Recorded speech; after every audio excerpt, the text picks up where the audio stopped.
Mr. Speaker, I rise today to discuss an important bipartisan amendment that would prohibit the President from selling or exporting next-generation F-16 fighter jets and F-16 modernization kits to Turkey unless it goes through a rigorous certification process with Congress. It's necessary because the administration has ignored strong and consistent congressional opposition to this sale since it was first proposed last fall by Turkish President Erdogan. Erdogan continues to prioritize short-term personal gain above the collective good of his NATO allies by allowing the sale to go through would be a major mistake. He has done the bare minimum to bolster NATO's strategic posture since Russia's invasion of Ukraine triggered the largest crisis the NATO alliance has faced in decades. This destabilizing behavior is evident in his recent efforts to block Finland and Sweden from joining NATO until he received absurd and unrelated concessions. The Turkish military also has conducted dangerous and provocative violations of Greek and Cypriot sovereign territory and is reportedly planning a major offensive in Syria that could endanger countless innocent lives. Turkey also continues to utilize S-400 missile defense systems, which potentially expose important tactical information about U.S. weaponry and military operations to Russia. And finally, we can't ignore the Erdogan regime's human rights abuses and anti-democratic actions at home that he uses to maintain his grip on power. The sale of American advanced fighter jets to Turkey will not incentivize Erdogan to suddenly transform into a good ally. More likely, these weapons will lead to further death and destruction in the region. For far too long, the United States has allowed Erdogan to dictate his terms and hide behind Turkey's status as a NATO ally. He's avoided facing real-life consequences greater than a slap on the wrist for his flagrant violations of international law at home and abroad, and it's time we finally say enough is enough. This amendment will do just that and help take the leveraging power out of Erdogan's dangerous autocratic hands. And I would like to close by thanking my friend Chris Pappas and my many other colleagues who have been supportive in the fight to hold the Erdogan regime accountable and prevent this sale from moving forward. I urge all of you to vote yes on this important amendment, and I reserve the balance of my time. Gentleman from New Jersey reserves. For what purpose does the gentleman from Texas seek recognition? Mr. Speaker, thank you very much. I stand in opposition to the Pappas, or as it might be, the Pallone. The gentleman is recognized for 5 minutes. Mr. Sessions. Thank you very much, Mr. Speaker. My dear friend, Mr. Pallone, thank you very much for being here tonight.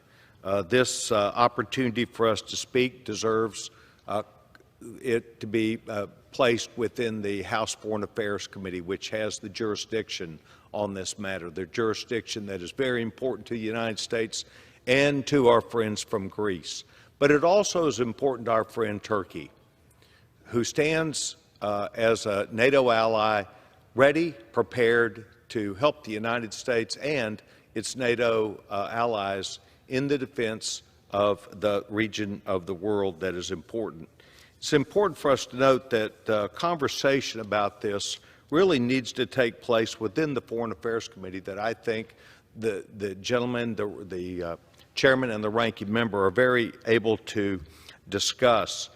A report to Congress was made from this last prior administration that directly speaks about exactly the circumstances that Mr. Pallone speaks of. The United States government sent this Section 211 PL 116-94, and they said, and I quote, "The United States government is not in a position to provide a list of confirmed violation of Greece's territorial airspace." And you see, this is the basis of what this amendment is about.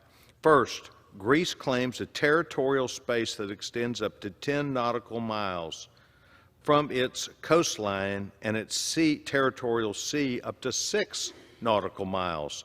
Under international law, a country's territorial airspace coincides with its territorial sea space also. In this instance, Greece treats these differently. Although Greece currently claims up to 6 nautical miles of territorial sea around its many islands that it has, its neighbors have not come to a boundary delimitation upon those areas, and thus Turkey, which stands directly next to many of these islands, looks at international law. Mr. Speaker, I think it's important for us to recognize that at this time, not just with the United States, but the war that is going on between Russia and Ukraine, that NATO be prepared to have its top flight, not just fighters, but the equipment that would be necessary. I believe this discussion, although I recognize is made in order by the Rules Committee, should be placed directly within the Foreign Affairs Committee. A discussion to resolve this between America's friends, Turkey and Greece, and to depend upon them to be able to resolve this matter, not to do this into the National Defense Authorization Act, which does not have the jurisdiction in this matter. We should not invoke the United States military into this when, in fact, it should be something that is done by the State Department. And so, I have great respect for the gentleman, Mr. Pallone. I have great respect for the Rules Committee, which I sat on for 20 years.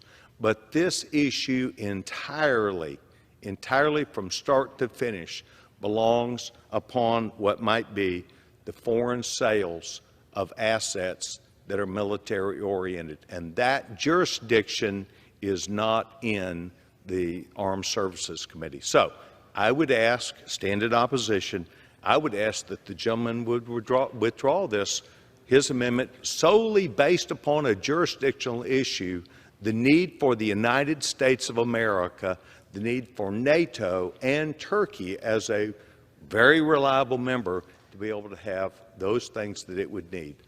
I appreciate the gentleman for hearing our argument tonight, and I reserve. Gentleman from Texas reserves. Gentleman from New Jersey is recognized.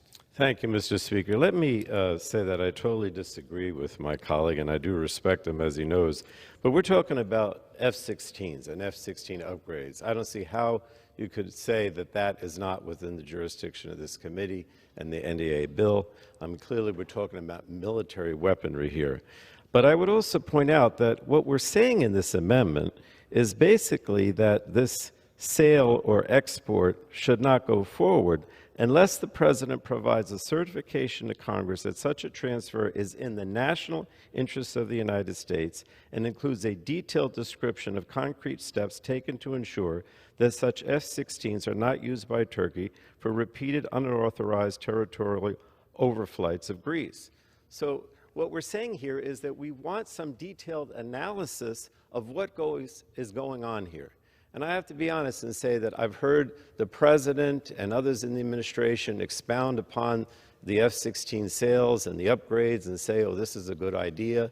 But the bottom line is they have not put forward any explanation of how this is in the national interest of the United States or any description of the problems that we face because of Turkey's continued aggression, whether it's in Greece, whether it's in Cyprus, whether it's in Armenia, whether it's in other parts of the Middle East, in Syria, Libya, the list goes on. And that's all we're really saying in this amendment, that it's time, as I said, enough is enough. And it is time for the administration to come forward and say, why are we considering this? Why would you possibly do this? And that's what I think is totally appropriate to have this discussion here tonight and include this amendment. And I reserve the balance of my time if I have any. Gentleman from New Jersey reserves. Gentleman from Texas is recognized. Thank you, Mr. Speaker. Mr. Speaker, I'd like to respond to the gentleman. First of all, the Congressional review of all arms exports are done through the Foreign Affairs Committee, not through the armed services. Secondly, it is in America's best interest. One argument could be made perhaps about Ukraine until Russia attacked. It is now a war that the United States is funding to huge numbers of appropriations amounts. There is great concern about world, not just food shortages, but the destabilization of that area of the world.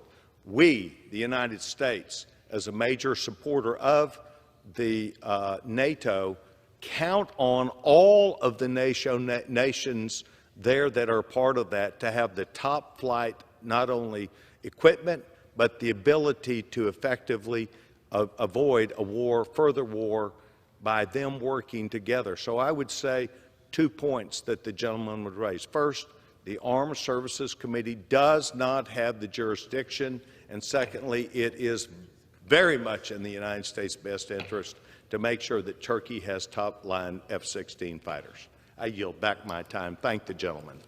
Gentleman's time has expired. Gentleman from New Jersey is recognized. Let me just say in closing, Mr. Speaker, that I understand what my colleague from Texas is saying when he talks about why he might think it's in the interests of the United States to sell these weapons or these planes to Turkey. But and I respect your opinion. I don't agree, but I respect it. But we're asking that the administration put forth the reasons. That's what this amendment is all about. Not your opinion, which is fine, but what is the administration's opinion? Are they going to certify? Are they going to tell us why this is necessary? And that's what this is amendment. I urge support for the amendment.